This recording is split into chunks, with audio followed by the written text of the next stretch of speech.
Muy buenas a todos y todas.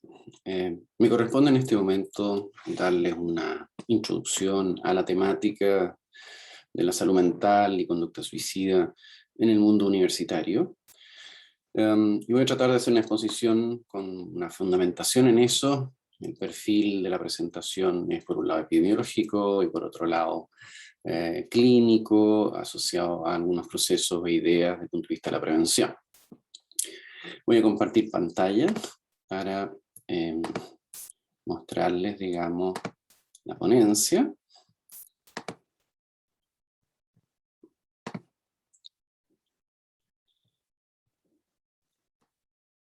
Bueno, esta es la temática. Mi nombre es Tomás Bader, yo soy psiquiatra, profesor asociado de psiquiatría a la Universidad Austral de Chile, del Instituto de Neurociencias Clínicas, y participo en la dirección de la ONG o la Alianza Chilena contra la Depresión. Veamos un poco el temario, las áreas que me interesaría tocar.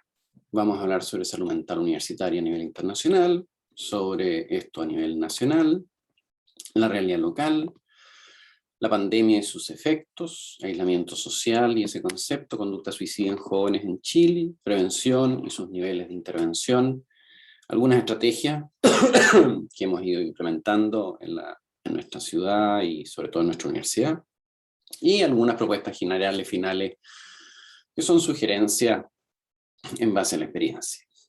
Primero tenemos que hacer contexto. La tasa de suicidio mundial es de aproximadamente 16 por 100.000 habitantes, lo que corresponde aproximadamente a 1 millón de personas.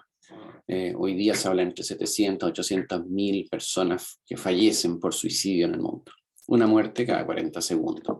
Importante destacar que en los últimos 45 años el aumento de la tasa de suicidio fue aproximadamente un 60% a nivel mundial. El suicidio, que como digo es la tercera causa de muerte entre 15 y 44 años, y en muchos países es la segunda causa en el grupo de entre 10 y 24 años, que es el grupo que nos interesa, que tiene que ver con los adolescentes y los jóvenes, o lo llamamos la adultez emergente.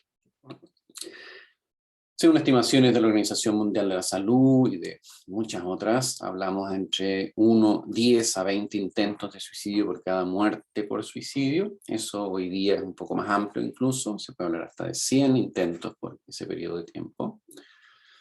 Y el riesgo de muerte de quienes hacen un intento de suicidio obviamente 100 veces superior a la población general. En el primer año, el primer intento, hay una probabilidad de un 30, un 50% de volver a tener un segundo intento de suicidio. Y el 10 al 30% de la mortalidad por suicidio es post-intento. Y otro tema que tiene que ver con el acceso a salud es que el 25 al 30% no continúan sus atenciones de salud y 45% de las personas, estos son referencias internacionales, no tienen atención psiquiátrica especializada en esta área. Veamos un poco el tema de los adolescentes. Esta es una descripción de unas imágenes, digamos, de resonancia magnética funcional que ustedes conocen y que muestra, digamos, cómo es la evolución y el cambio de nuestro cerebro juvenil desde los 5 años hasta los 20 años, en que se produce un cambio de, de la concentración de la materia gris. Va aumentando, digamos, a lo largo de todos estos años y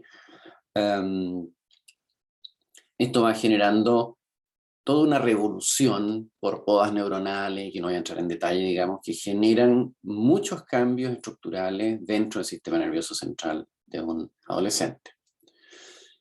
Acá ustedes ven dos gráficos. Uno muestra en los adolescentes cómo es el desarrollo de los distintos núcleos desde el punto de vista neurológico o de la maduración, y ustedes ven que en el adolescente la corteza, es decir, el núcleo accumbens y la amígdala, que son como los centros relacionados con la recepción de la información y la regulación del miedo y las reacciones impulsivas, está más desarrollado y más tempranamente desarrollado que la corteza prefrontal, que cumple un rol de control de esta conducta más impulsiva que viene desde los centros más primitivos como el núcleo accumbens y la amígdala.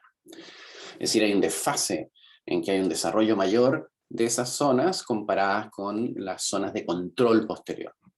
Si ustedes lo ven, los niveles en actividad del núcleo accumbens es mayor en los adolescentes que en niños y en adultos. Eso se ve en el gráfico inferior. ¿Esto qué nos dice? Que el desarrollo diferente de las regiones subcorticales en relación con la corteza prefrontal pueden explicar predominancia, digamos, en las conductas de riesgo y las conductas de búsqueda de recompensa en los adolescentes. Y en la última evidencia que ha salido en relación a la amígdala, que se han encontrado ciertos grupos neuronales que tendrían que ver con una mayor predisposición en un 20, un 30% de la población estudiada, esto en estudios en ratas, que tenían una mayor tendencia a generar craving o deseo de consumo, o que ante el consumo de riesgo, ante el efecto, digamos, de estar sometidos a un riesgo por el consumo, siguen consumiendo exactamente igual, a pesar de tener las cogniciones y la comprensión de lo que están viviendo es un riesgo. Es decir, también hay factores neurobiológicos que potencian esta evidencia. Pero veamos un poco más el contexto de los estudiantes y el mundo universitario. Tenemos que entender que esta es una etapa de desarrollo muy desafiante, donde se producen una serie de cambios y estructuras y vivencias que generan muchas experiencias emocionales muy intensas en este grupo etario. Primero, alejamiento obviamente de la familia, las expectativas de la familia, del sistema y las propias expectativas con respecto a lo que se va a desarrollar dentro del mundo académico, la identidad, cambios en la sexualidad, en las experiencias sexuales primarias, las exigencias académicas, la vivencia de tener que separarse de su mundo de relación y aumentar su autonomía, y a eso agreguémosle factores como dificultades económicas asociadas en muchos de estos grupos que ingresan a nuestras universidades. ¿Cuáles son los factores de estrés intrauniversitarios más comunes? Bueno, dentro de todo, la sobrecarga académica, que tiene que ver con cantidad de ramos, currículum, exigencias propias de las mismas carreras, la experiencia de exámenes y repetición de cursos, problemas relacionales intrafacultad, es decir, que tengan dificultades con los colegas, con los compañeros, con los profesores, compaginar el trabajo o muchas veces la crianza que tienen algunos estudiantes y el estudio. Es infrecuente que ya haya estudiantes con hijos, chicos, ingresando al mundo universitario.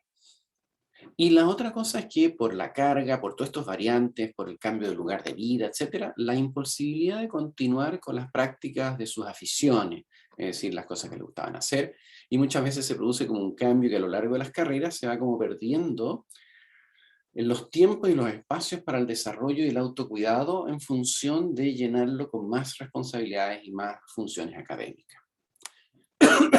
Por otro lado, tenemos el contexto que esta es una oportunidad, es un momento de relevancia.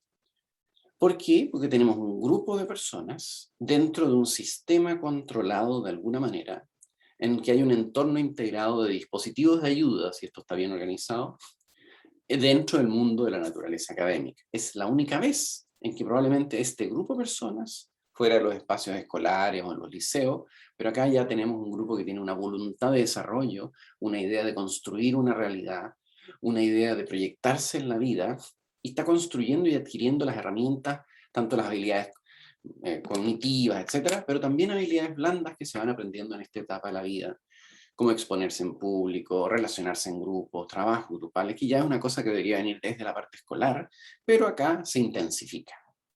Por lo tanto, es un único momento en que podemos contar con tal red de apoyo y que pueda detectar las dificultades existentes. En relación a la relevancia de las estrategias de pesquisa en salud mental, la población juvenil tiende en general a no consultar de forma espontánea los servicios de salud o en salud mental. No van a los consultorios o les carga ir a esas unidades o centros, y menos por temas de salud mental. Muchas veces se atrasan mucho en pedir ayuda y por lo tanto en ese atraso esta sintomatología se va complicando. La población adulta o emergente, que es como que se entiende ahora esta diferencia del niño, joven, adolescente hasta el adulto dentro de la universidad, ese gran grupo, muchas veces no cuenta con recursos ni una buena red de salud, una estructura, un acceso organizado a esas posibilidades. Muchas veces los problemas de salud mental tienden a no ser detectados oportunamente. ¿Ya? ¿Por qué? Por este tema de que, primero, no tienen conciencia de, como toda la población, muchos no tienen conciencia de que están cursando un cuadro de salud mental. Y cuando toman conciencia es cuando acumulan una carga importante emocional y patológica o psicopatológica asociada a lo que les está pasando. Pero además tenemos otras estrategias que nos permiten entender que están con mucho mayor acceso a las tecnologías de la información, y eso se ha expandido, pero tremendamente ahora en tiempos pandémicos, lo que ha sido bueno y malo.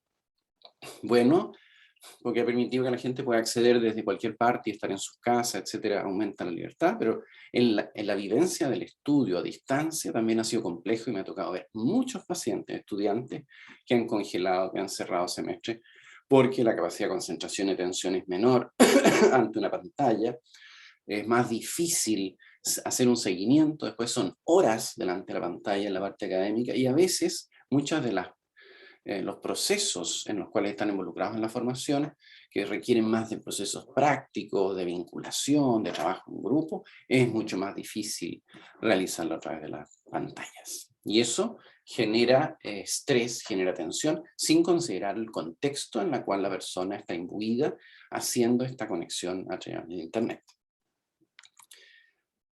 Veamos un poco la contextualización de la magnitud de los problemas de salud mental. Por un lado tenemos la temática de buscar una calidad de vida, bienestar subjetivo, satisfacción vital, felicidad. Son todos conceptos asociados a la buena calidad de la salud mental, ¿ya? Eso es como nuestro objetivo general en todos nosotros. Son los objetivos también de prevención e intervención de la Organización Mundial de la Salud, son parte de estrategias públicas, etcétera, etcétera. Pero por otro lado tenemos esta realidad, que el 19%, casi 20% de las personas presentan a lo largo de su vida algún trastorno de problema o de salud mental. Lo más frecuente de estos trastornos son los trastornos anímicos, depresión y ansiedad. Esto en población general. En Chile, más de un tercio de esta población ha tenido algún desorden psiquiátrico a lo largo de su vida y 1 de cada 5 en los últimos 6 meses, que son las evidencias acumuladas, digamos, en base a varias publicaciones.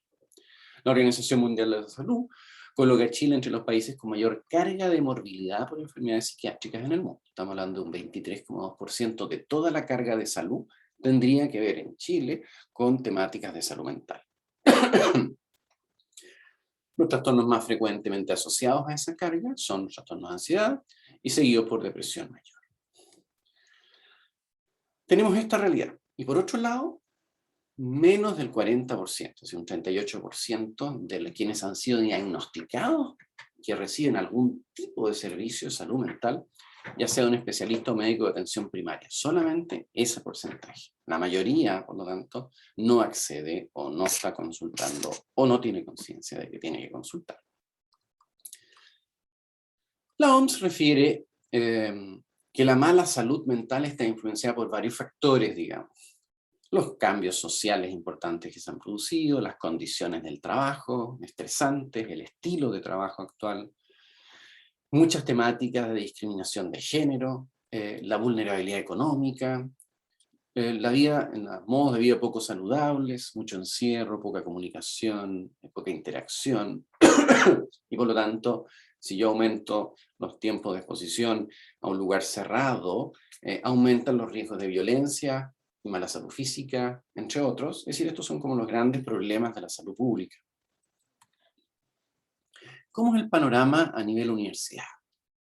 Veamos un poco estadísticas generales. Número de instituciones de educación superior en Chile en el año 80 eran 8. En el año 2010 eran 60. La expansión de la matrícula subió de 300% entre el año 90 y el 2004. Hay una sostenida tendencia de crecimiento en este mundo. 42% ha subido desde el año 2000 al 2007, mirando en esos periodos de tiempo. Y si tomamos un ejemplo local, la matrícula de pregrado en la Universidad Austral, el año 2000 contaba con 9.400 alumnos. En 2018 contaba con 15.997 alumnos y hoy día estamos hablando alrededor de 17.000 alumnos en toda esta temática. Es decir, el acceso ha aumentado, el volumen de estudiantes que están en el mundo universitario es mucho mayor. ¿Qué otros factores han aparecido?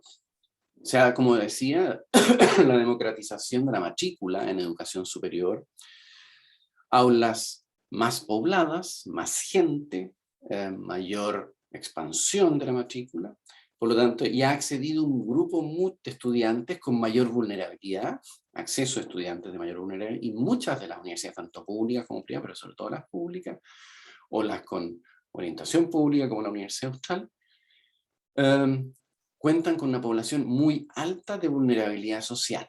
Incluso en nuestra universidad, por ejemplo, casi el 80% de nuestro alumnado recibe algún tipo de ayuda social.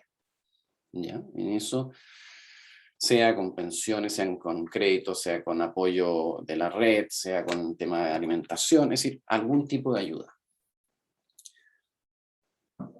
Por lo tanto, tenemos un gran grupo de gente que ha ingresado con una vulnerabilidad que traen mayor, probablemente, mayor exposición al fracaso académico, riesgos sociales, y eso conlleva conductas de riesgo. Obviamente a eso se suma las exigencias académicas, porque las exigencias académicas, es decir, no es que hayan aumentado exponencialmente, pero obviamente con el cambio del conocimiento, el cambio de la información y el acceso de información y de intervención, se han ido volviendo cada vez más específicas y hay cada vez más información disponible. Y eso hace que la carga de exigencia académica y de conocimiento es mucho mayor. Por lo tanto, constituye también un tipo de estresor psicosocial. Y todo lo que les dije antes de la etapa vital en la que se encuentran los estudiantes. Permiso.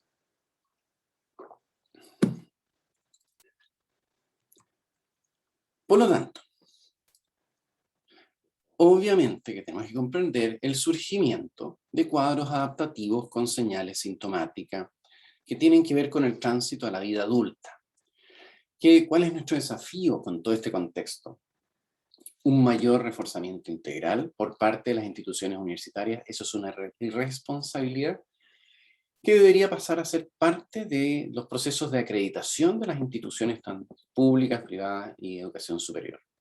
Y creo que eso va a ser prontamente integrado dentro de esas características de acreditación. Veamos un poquitito a través de un metaanálisis muy interesante publicado en agosto del 2020 en una revista brasileña. Se hizo un metaanálisis internacional de salud mental en universitario y la muestra era alrededor de 56.800 alumnos.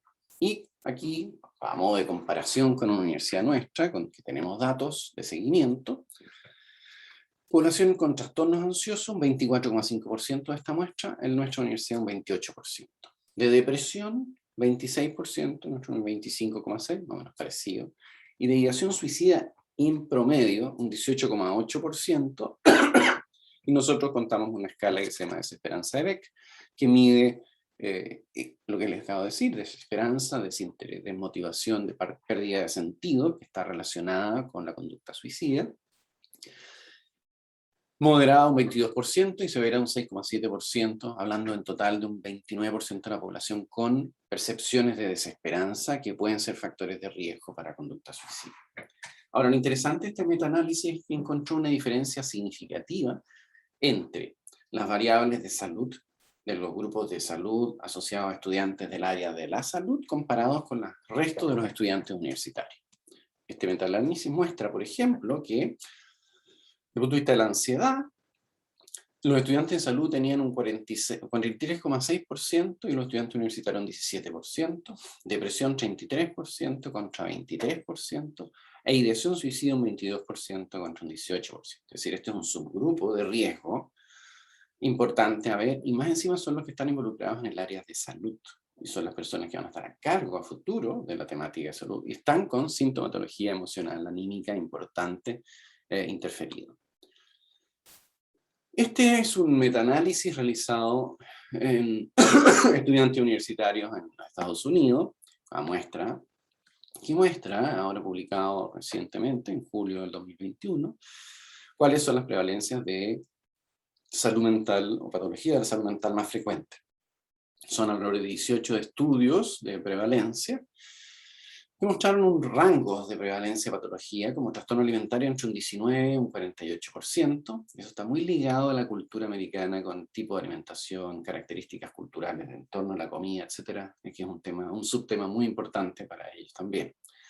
22% de depresión, trastornos compulsivos, es decir, impulsivos, compulsivos, entre un 2 y un 12%, pues trastornos postraumáticos, un 8%, y trastornos del sueño, entre un 9,4 y un 36%.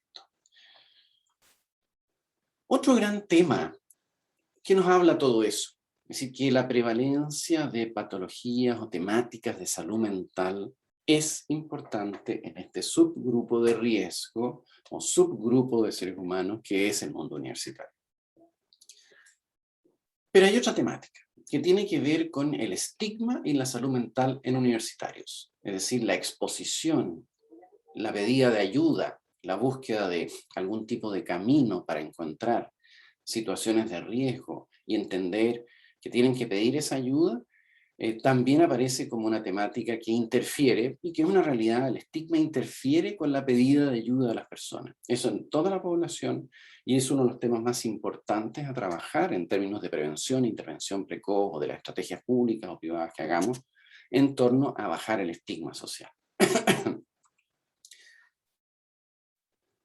Reflejando un poco las temáticas de riesgo-suicidio, los estudios de riesgo-suicidio muestran que dentro de las dos primeras causas de muerte, como les decía, segunda causa de muerte entre los 15 y 29 años, 30% de los estudiantes universitarios presentan de alguna forma, lo que ya muestran también los estudios nuestros, el riesgo-suicidio, y como digo, las tasas de suicidio han aumentado significativamente en los últimos años.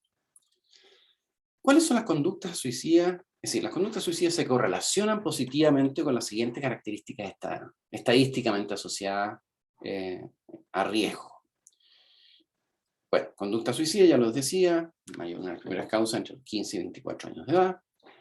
La temática del aislamiento social asociado a esta temática. Patología psiquiátrica. Conducta imitativa, que tiene una característica especial en los grupos adolescentes. Bajo apoyo familiar. Consumo de sustancias, conducta alimentaria de riesgo, son factores que van vulnerabilidad socioeconómica, como les comentaba, desesperanza, eventos de la vida negativos, es decir, por un lado tenemos los fenómenos depresivos que tienen un mayor riesgo para conducta suicida, pero en la población más joven también influye mucho la conducta, los eventos negativos, las experiencias traumáticas bruscas que pueden generar, y obviamente el rendimiento académico. Todo esto son variables que se correlacionan con aumento de riesgo de conducta suicida. Por lo tanto, la prevención del suicidio va más allá que el acto suicida en sí. Tenemos que bajar los factores de riesgo, por un lado, tenemos que reforzar los factores protectores, que tienen que ver con el estado psicológico, el tipo de ambiente físico, condiciones culturales, etcétera, acceso, y eso vamos a conversarlo más adelante. Y aquí les muestro algunos resultados preliminares nosotros tenemos un seguimiento por vía online de encuestas respondidas espontáneamente por los estudiantes en forma voluntaria, y esas encuestas le dan un feedback, es decir, le dan una respuesta inmediata a cada estudiante de cómo está su salud mental y sus condiciones. Y tenemos un seguimiento desde el 2015 vía online para toda la población estudiantil, pero aquí estoy tomando los datos 2019 y 2020 para ver qué es lo que ha pasado. Síntomas depresivos, ustedes ven que han aumentado significativamente entre el 2019 y el 2020. Síntomas leves de un 16 a un 21%, síntomas severos de depresión de un 16 a un 25% en la población. Los niveles de desesperanza a nivel general se han mantenido menos altos, no han variado mucho, pero los niveles leves de desesperanza han aumentado un 31 a un 33%, moderada 19 a un 22% y alta de un 6,1 a un 6,7% de la población estudiantil. Estamos hablando de un universo de muestras de aproximadamente 1.700, 1.800 alumnos que contestaron esta encuesta. Otras escalas, que es la depresión, la escala de DAS-21, que tiene también un componente de evaluación de depresión, de estrés y ansiedad, nos muestra que los niveles de depresividad, los niveles de estrés leves y altos han subido significativamente en estos 2 años, y lo único que se ha mantenido menos estable es la ansiedad comparativamente con los otros datos anteriores. El otro gran tema que aparece es que la calidad del sueño ha empeorado, tanto desde el punto de vista aquí en escala, digamos que es la escala de Pittsburgh, que estamos aplicando, que es una de las escalas más validadas a nivel internacional para medir calidad de sueño. Y ustedes ven que tanto la calidad del sueño moderado y alto han aumentado en estos 2 años, se han empeorado en la calidad del sueño. Y el otro tema que uno podría decir, bueno, la mayoría está en sus casas teóricamente, ahora, pero la percepción de apoyo social, de percepción de estar vinculado en una red, la percepción de no tener ese apoyo ha aumentado. Y eso tiene que ver con que muchas veces las variables sociales asociadas a sus propias casas no son muy buenas y que hay que entender que los adolescentes, su red de apoyo, no siempre está centrada en la familia, sino que está centrada en los pares. Y como han tenido por el tema pandémico que estar en sus casas, probablemente también ahí influye en este cambio. Pero también hay una percepción general de menor apoyo. Lo que ha mejorado en estos 2 años es el consumo de alcohol, que ha bajado el nivel de consumo, y el consumo de marihuana también ha bajado. Esto porque obviamente esto generalmente está en relación a contextos de carrete, de vinculaciones, de relaciones y no en una casa, digamos. Por lo tanto, en este contexto pandémico, claramente eso ha sido, llamémoslo así, un factor protector. Ahora, si miramos la muestra general total de encuestas contestadas por los universitarios, nosotros tenemos una muestra del 2015, ya tenemos muestras desde el 2008, pero eso eran cursos de primer año nomás, pero esto es una muestra universal de todos los estudiantes de la universidad, independiente de qué carrera, qué nivel, etc.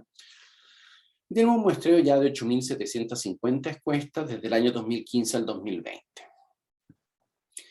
Estas muestran, digamos, por ejemplo, la escala de depresión de DAS-21, perdón, la PHQ-9, está mostrando un aumento significativo a lo largo de los años, desde el año 2015 al 2020, de la tasa de trastornos depresivos en leves y severos. Muestra también, en esta otra escala de la DAS-21, también se muestra un aumento significativo en estos años, en términos de proporción y de tasa de depresión. Ansiedad, también ha habido un aumento y se ha mantenido menos estable en los últimos 2-3 años, pero desde el año 2015 claramente hay una tendencia al alza. Y en estrés también se observa, como ustedes pueden ver, un aumento de los síntomas leves y los síntomas más severos. La desesperanza muestra aquí que la tasa de intencionalidad suicida, sobre todo asociada a la desesperanza severa, se ha triplicado desde el 2015 al 2020. ¿Ya? Eso es importante a destacar. Y también se ha duplicado en los síntomas moderados. Pasar de moderado a severo en la conducta o pensamiento suicida es un paso menor.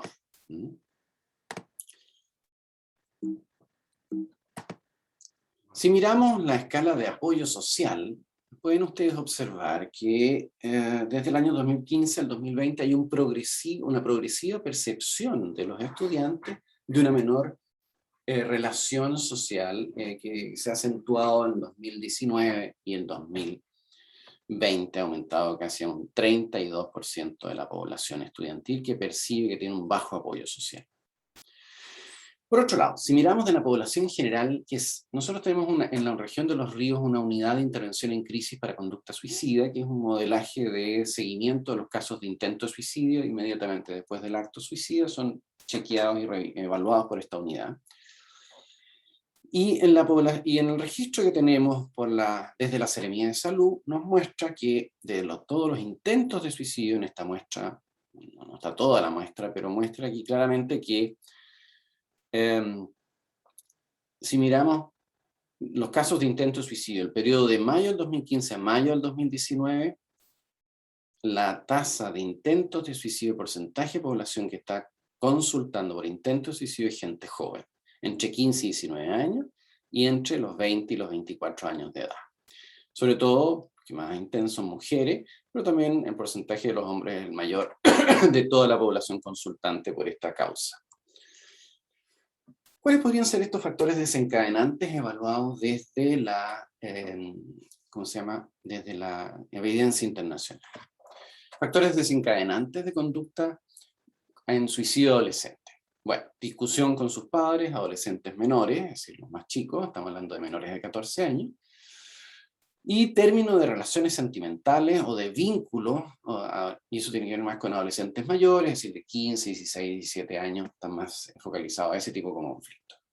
En otros estudios se encontró que el 66% de los casos fue discusión con alguno de sus padres que desencadenó la conducta suicida. En la muestra, voy a salirme aquí para que me puedan ver los resultados. En la muestra, digamos, de gatillantes de la base de datos de los intentos de suicidio en seguimiento en esta unidad de intervención en crisis de del hospital, de la región de Los Ríos, vuelve a aparecer este tema. 52% de los casos realizaron su intento de suicidio posterior a una ruptura real o anticipada. Anticipada se refiere a que la posibilidad de perder una relación, de que estaba enamorado de alguien o estaba interesado por alguien y esta persona no le correspondió de alguna manera. O una ruptura real, de pareja, de vínculo. El otro gran grupo, eso explica el 52% de la muestra. Conflictos familiares graves, el 16%, 17% de la muestra. Y el conflicto o mala relación con un padre o una madre como punto de partida para desencadenar esta conducta. Y el estado de ánimo era menor. Es decir, aquí en adolescentes ustedes ven que la temática tiene que ver con lo relacional. Si sumamos todo esto, el 76% de la muestra de intentos de suicidio en adolescentes en esta región tiene que ver con este tipo de gatillantes sociales. Siga. Ahora, entendamos un poquito lo que es este fenómeno especial que estamos viviendo, que es la pandemia y sus efectos. Este es un análisis, un metaanálisis muy completo, publicado recientemente, estamos hablando en junio del 2021, que hace una revisión más o menos sistemática de toda la situación de una serie de estudios que tienen la relación entre el efecto del COVID, la pandemia y la conducta suicida. ¿Qué ha mostrado este estudio? De 6.226 estudios incluidos del mundo en este metaanálisis, hasta fines del 2020, no había o no se había presentado un aumento significativo de las tasas de suicidio, de muertes por suicidio. Sí mostró el gran impacto que está produciendo los efectos económicos como factores stresógenos en la población en general, lo que ha generado un aumento del estrés social, disminución de la conducta de consulta a hospitales por intentos, es decir, la gente evita ir a los centros de salud para evitar contaminarse, para no exponerse, etcétera, o tener que esperar en una sala de espera, etcétera, y estar expuestos al mundo de la salud, consultan menos. Por otro lado, en población en general hay un aumento de los pensamientos suicidas asociados a la posibilidad de infección por COVID, o al temor de infección por COVID. Pero eso no se ha plasmado en las muertes, pero sí en aumentos de las tasas de intentos, pero no tanto en las tasas de mortalidad por suicidio. ¿Cuál es el gran tema asociado a la conducta, a la temática de la pandemia? El gran tema es que se ha promovido equivocadamente como concepto este tema de el aislamiento social, o lo que llamamos la distancia social, cuando lo que se debería haber planteado desde un comienzo es distancia física y nunca haber hablado de distancia social. Distancia social significa que yo entiendo que tengo que alejarme del mundo y del resto. Distancia física solo me dice que tengo que mantener distancia, un espacio entre las personas para evitar contaminarme. Pero como se promovió toda esta idea, esto ha generado toda una percepción del mundo social diferente que ha generado una tendencia a un mayor aislamiento. Y el aislamiento social es un factor en personas vulnerables de alto riesgo para conductas o para descompensaciones de sus cuadros psíquicos o sus problemas de salud mental general. No estoy diciendo que sea el único factor, por supuesto que no lo es, pero es un componente que a eso le asociamos los componentes sociales, económicos, el acceso a salud, la conciencia de enfermedad, es decir, de ver que esto es una patología, de pedir ayuda a tiempo, etcétera, etcétera, está imbuido dentro de este mundo del concepto de aislamiento social. Ahora, ¿qué podemos hacer con todo esto? Bueno, uno dice, ¿es posible prevenir o enfrentar esta temática de alguna manera? Por supuesto que sí. Y yo me acuerdo cuando partimos, mucha gente que ha trabajado en esto, como el doctor Alejandro Gómez, y otros colegas, el doctor Ramón Florenzano, Francisco Bustamante, Héctor Duque, la doctora Salvo, el doctor Valdía, psiquiatra infantil juvenil.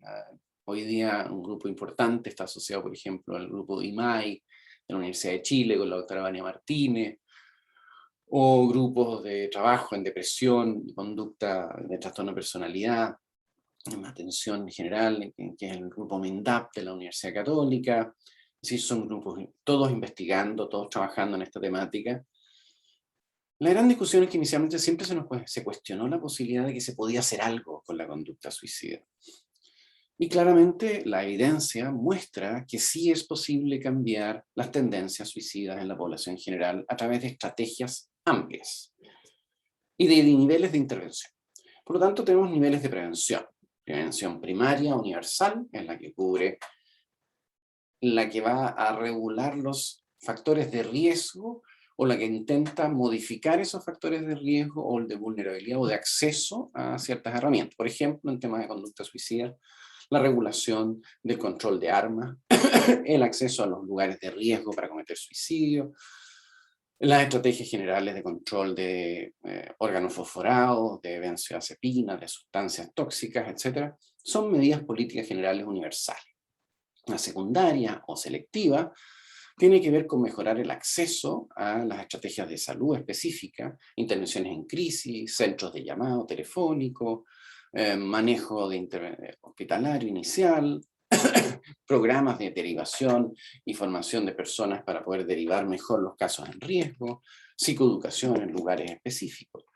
Y el nivel terciario es ya la especializada en que los casos detectados, una vez tratados, se le puede hacer un buen seguimiento, acompañamiento y rehabilitación. Esa es la temática general a nivel terciario. En un metaanálisis que mostró que se realizó en los últimos 30 años, este metaanálisis publicado recientemente, muestra que hay 3 niveles de intervenciones a nivel universitario que han mostrado efectividad.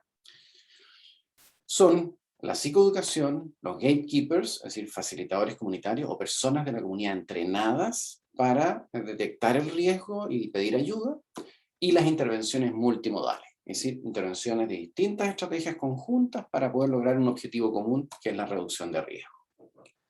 ¿Qué se demostró? Sobre todo es que los facilitadores comunitarios tenían un tremendo impacto, costo-beneficio mayor que la psicoeducación.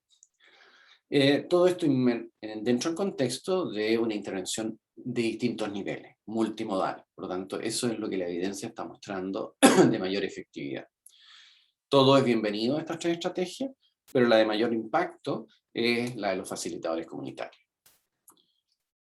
En otro estudio en que se hizo entrenamiento de facilitadores comunitarios en profesores universitarios en Japón, esto fue publicado hace poco, muestra, digamos, que claramente las personas que son formadas como gatekeepers, es decir, profesores universitarios formados o funcionarios de la universidad formados en acogida inicial, manejo de intervención en crisis y derivación adecuada de los casos, era más efectivo que una psicoeducación general de los profesores sobre la temática de salud mental. Eso publicado ahora en abril del 2021. ¿Cuáles son las estrategias más importantes o de prevención o de mejor calidad que podemos usar en este mundo universitario, pero también a nivel poblacional? Pero aquí lo estamos focalizando en esta temática que es el mundo universitario. Mundo universitario me refiero a centros de capacitación técnica, universidades, centros de formación general, es decir, no estoy hablando solo de la universidad como tal.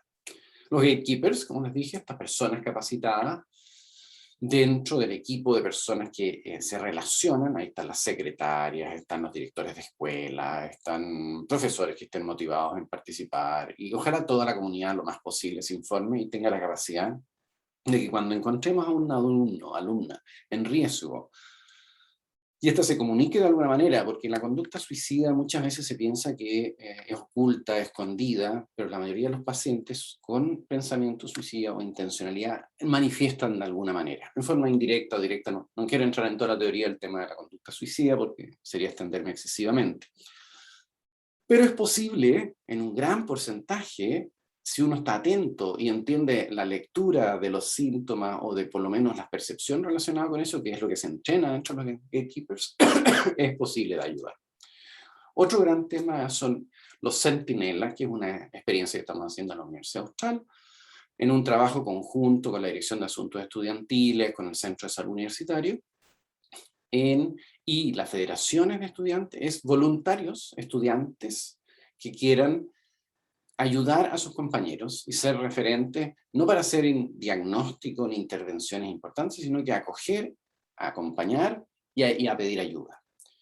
Y ayudar también en las estrategias de prevención más universal, en términos de estrategias de ofrecer cursos, talleres, hablar del tema de salud mental públicamente, hacer simposios, reuniones, etc.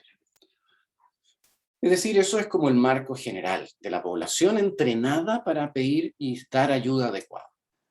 Por otro lado, una red de apoyo y protocolos de emergencia que tienen que estar instaladas dentro de las instituciones, claramente definida a quién llamar, cómo llamar, qué hacer cuando aparece un caso y dónde poder pedir ayuda y con quién, cómo coordinar esto con la atención de salud intrauniversitaria y cómo esta se coordina con la salud extrauniversitaria, es decir, con la red de salud.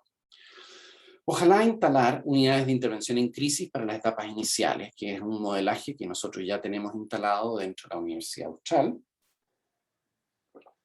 Por supuesto, asociado a todo esto, campañas públicas de desestigmatización de la salud mental en general, pero no solamente de desestigmatización de la temática de salud, sino que promoción de estrategias de cohesión social. ¿En qué sentido? Talleres, cursos, entrenamiento en mindfulness y manejo de meditación y respiración, y toda una percepción de autocuidado en general, donde también entran las esferas sexuales, el autocuidado en deporte, el autocuidado en la relación con su vida y sus pares, etc. En fondo, promover la socialización como tema central de prevención general y de intervención, que es lo que se puede y debe ser ofrecido en estos dos aspectos. Uno, tener estrategias de intervención para los casos graves y descompensaciones y dar la ayuda necesaria. Y por otro lado, entregarle al alumnado y entregarle al mundo universitario y al grupo herramientas y una percepción de vinculación social, sobre todo en estos tiempos pandémicos que han generado un mayor aislamiento y el alejamiento, y ahora que estamos en este proceso de reintegración progresiva, que esperamos pueda seguir así, y volver a lo presencial lentamente, obviamente eso requiere un acompañamiento. ¿Qué se ha hecho en nuestra universidad en estos temas? Aquí están los primeros entrenamientos de Gatekeepers en 2018. Estos son un grupo de estudiantes universitarios de la Federación de Estudiantes que se ofrecieron como voluntarios para ser los primeros facilitadores o comunitarios para ayudar a sus propios compañeros. Otro, talleres de intervención en crisis, prevención de conducta suicida, depresión, con los académicos, directores de escuelas, docentes motivados de distintas universidades. Esto lo hemos estado haciendo desde el 2016 en adelante. Estoy hablando desde nuestra universidad y desde sobre todo la Alianza Chilena contra la Depresión, que es una de las estrategias asociadas a este tema. Desde el 2012 hemos participado en exposiciones en diferentes simposios y centros académicos para ir sensibilizando, igual como lo que estoy haciendo ahora. Capacitación de equipos de salud, desde el 2013 estamos en eso, en la atención primaria.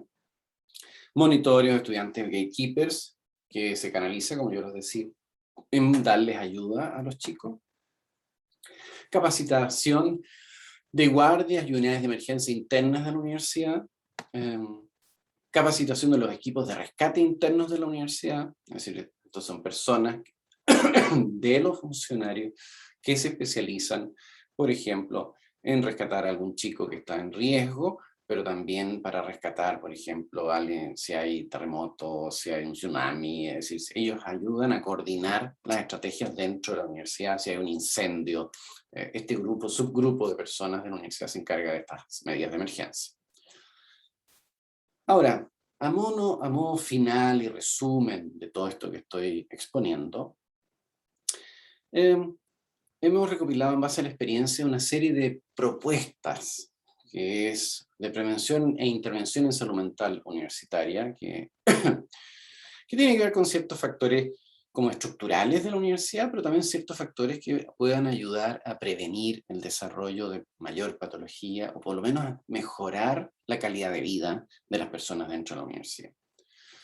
Bueno, obviamente contar con un centro de salud, un centro que permita, no estoy diciendo hacer todos los procedimientos y acompañamiento completo de los casos, pero sí hacer intervención en crisis y ofrecer un proceso inicial de lo que llamamos terapias breves, desde el punto de vista psicológico, que son entre 8 o 10 sesiones, con un foco bien categórico y claro, para no expandirse excesivamente, ofrecerlo como un paquete de atención. La posibilidad de desarrollar estrategias psicoterapéuticas grupales para los que están en riesgo, cohesión social.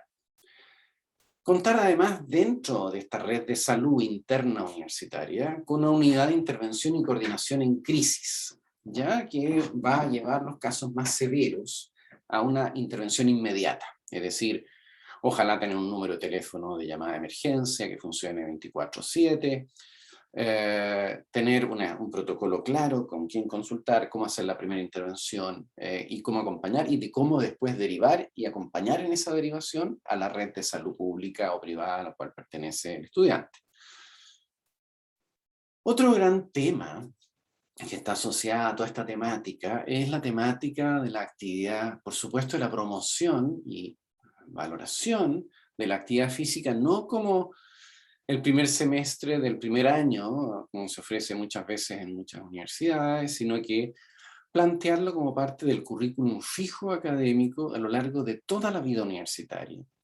Y promoción de actividades físicas no siempre ligadas a un ramo obligatorio, etcétera, sino que también actividades internas universitarias que puedan ayudar a promover una cultura en relación a la promoción y la vida de la actividad física. Es decir, es súper importante que eso se incorpore, porque muchas veces se viene con una cierta disposición desde el colegio, pero se pierde, como decíamos, en esta sobrecarga académica que no deja el espacio para poder realizar estas actividades físicas.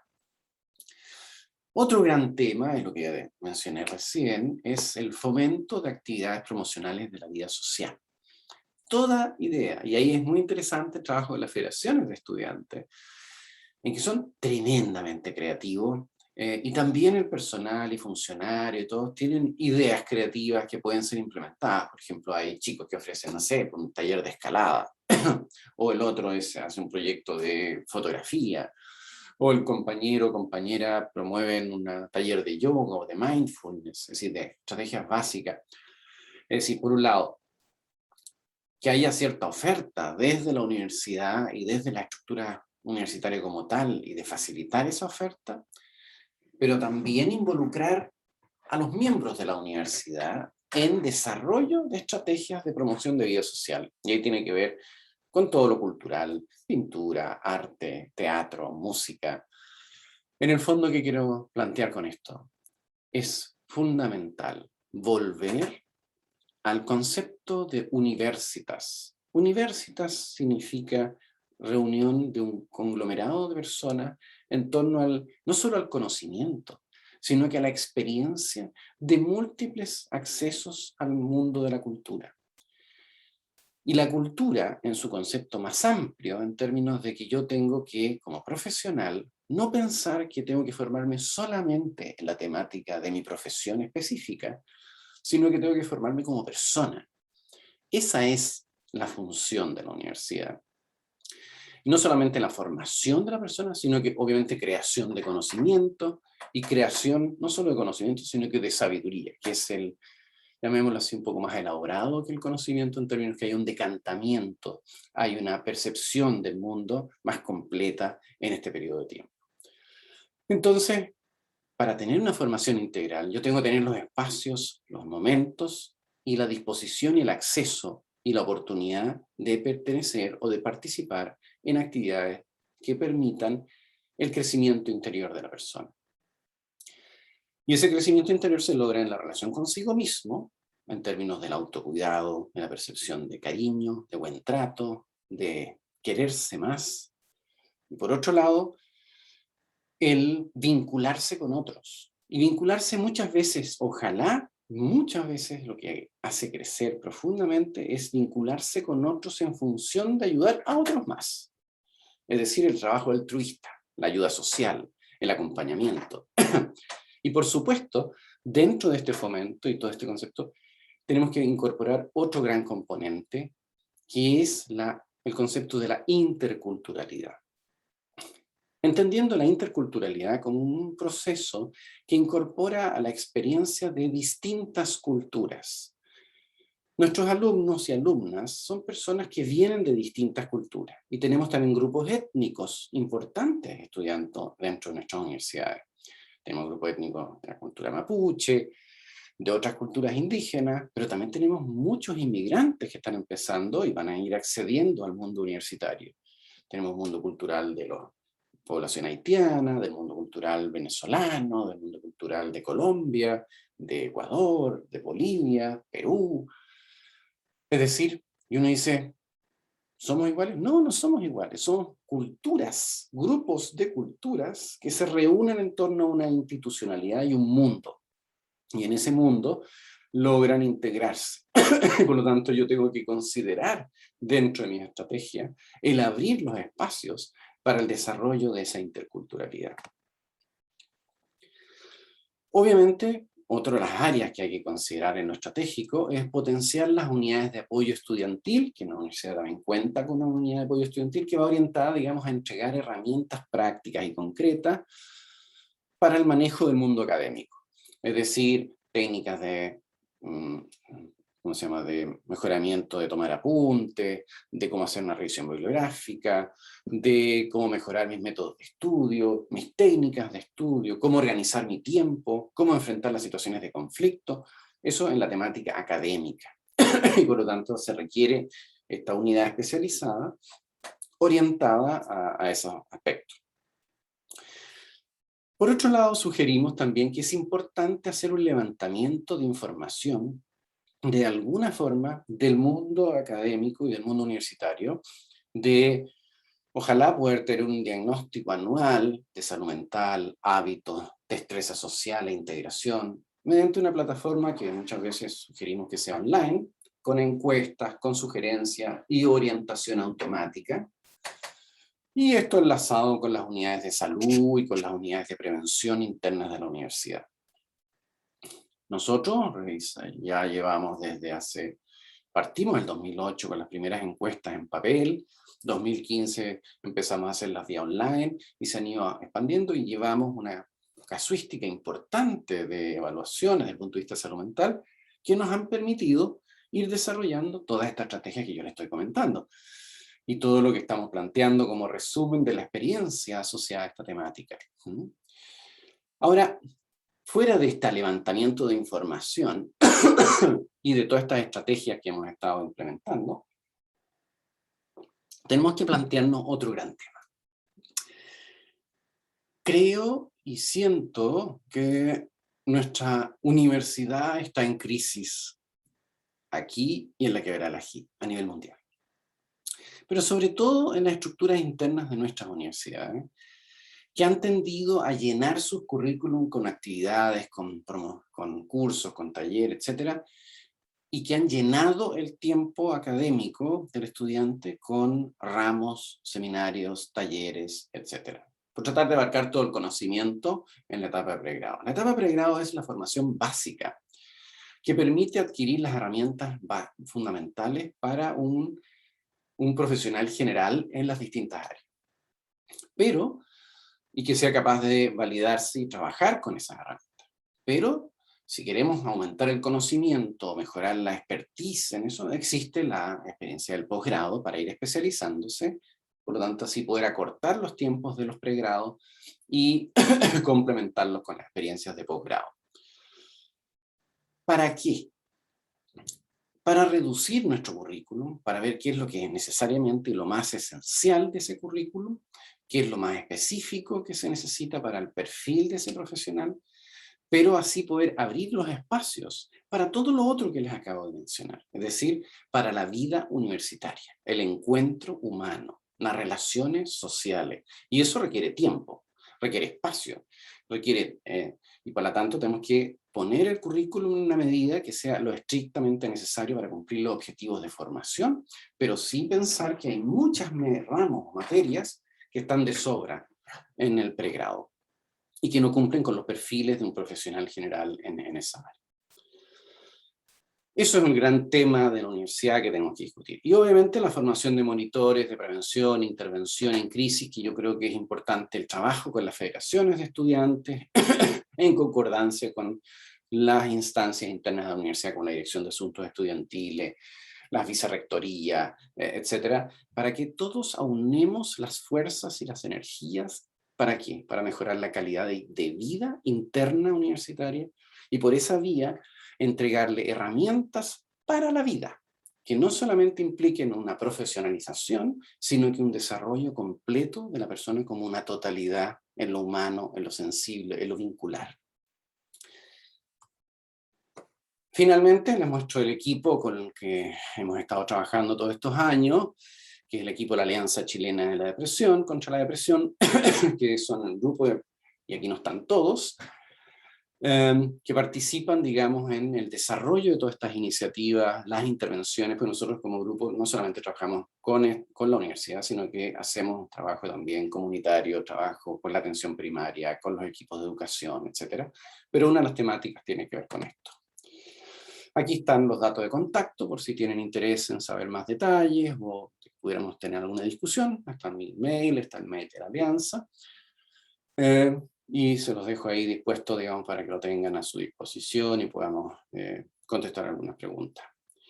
Les agradezco mucho y con esto doy por terminada esta exposición. Muy amable.